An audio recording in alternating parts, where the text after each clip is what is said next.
Can Detroit be saved? We've done a lot of work on this. And the answer is yes, absolutely Detroit can be saved. The answer is not giving $25 billion in free money to Detroit, to the big three. I would rather give everybody that views this video additional money and tell you to go out and spend it or invest it. That would be a better investment on the part of the government than giving $25 billion to Detroit. Detroit has to go through a forced reorganization. We say forced because for 25 years they've been unwilling to do this themselves. Back 40, 50 years ago, Detroit, the big three, big four, big five at that point, because you got to include American Motors, which has disappeared, they had 50% of the automobile market of the United States. They're now down to 20% and going lower. They haven't done anything in 2 generations which has brought them upwards from the Japanese. They've always been going lower and lower relative to the Japanese in terms of car production in this country. 2 generations they've completely failed.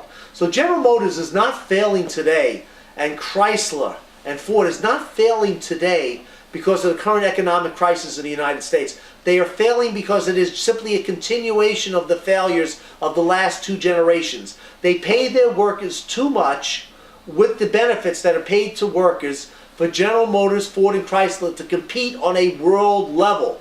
You see, we have 2 car industries in the United States. We have 200,000 people that work in Detroit.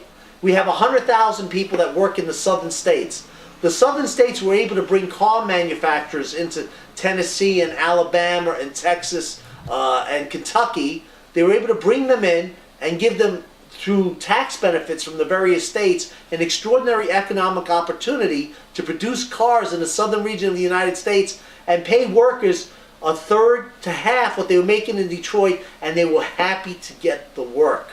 Then we have the car industry in Detroit, which literally has been collapsing now for 40 years. It's not going to get any better. It's not going to get any healthier. The only way to save Detroit is to take them through a structured bankruptcy proceeding where they file for bankruptcy, and the same day they file, they have a 1,000-page document which shows you how they're going to work their way out of bankruptcy.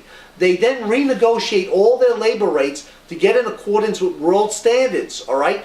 General Motors has 100,000 people make cars. Not a lot, 100,000 people, but General Motors has 1 million retired people who get health care benefits from General Motors that General Motors has to pay for.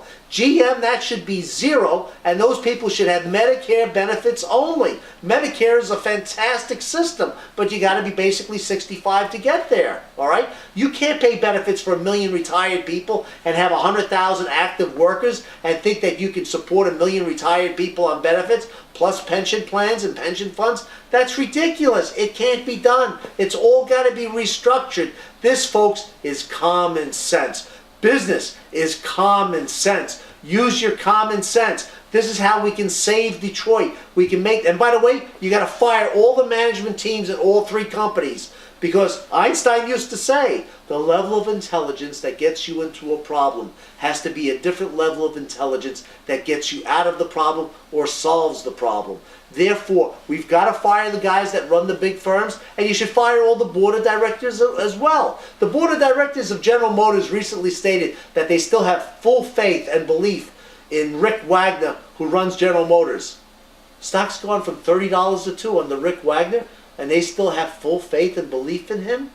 I mean, what kind of stupid statement is that coming from a board of directors? They should all be dismissed. If the government gives $25 billion to support these clowns, I think the government is the one that should be on the board controlling it. And I don't like government doing that. But you know, government really doesn't do many things very well, but they can't screw up GM any worse than GM is already screwed up. You want to know more on these topics? Come visit the website.